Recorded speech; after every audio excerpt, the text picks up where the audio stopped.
ভারতের রাজনীতিতে যারা সামান্যটুকু খোঁজ রাখে 6 জনের মধ্যে তারা অবশ্যই বুঝতে পেরেছে, জানতে পেরেছে দিল্লির মসনদে বসতে চলেছে নরেন্দ্র মোদী সরকার, এনডিএ সরকার। আর এনডিএ সরকারের অন্যতম শরিক হচ্ছে নীতিশ কুমার আর চন্দ্রবাবু নাইডু।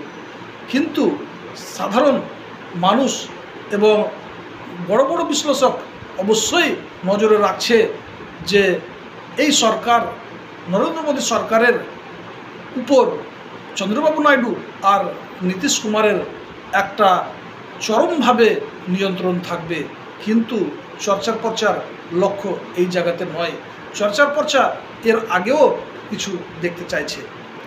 চর্চার পর্চা খেয়াল করেছে নরেন্দ্র মোদী সরকার ক্ষমতায় বসার পরপরই তার মূল লক্ষ্য হবে যে 18টা নির্দল প্রার্থী জয়লাভ করেছে, সেই নির্দল প্রার্থীর মধ্যে অন্তত 14-15 জনকে এনডিএ সরকারের সাথে যুক্ত করা।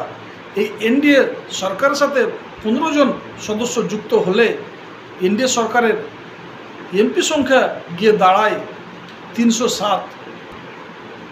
292 সংখ্যা আর 307 সংখ্যার মধ্যে একটা বিশাল পার্থক্য লক্ষ্য করতে পারবেন।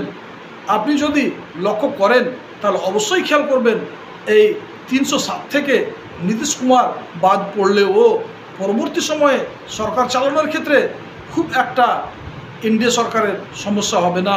তার সাথে সাথে এটাও লক্ষ্য করুন, যদি এই 307 সংখ্যা থেকে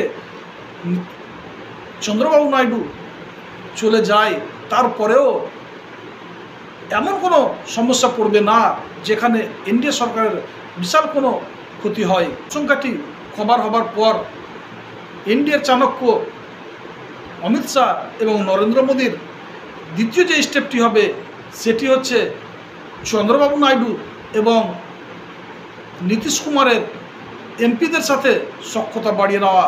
কারণ এখন থেকেই অমিত শাহ এবং নরেন্দ্র মোদী এই টিডিপি আর জেডিইউ এর মধ্যে সিন্ডের গুট লক্ষ্য করছে।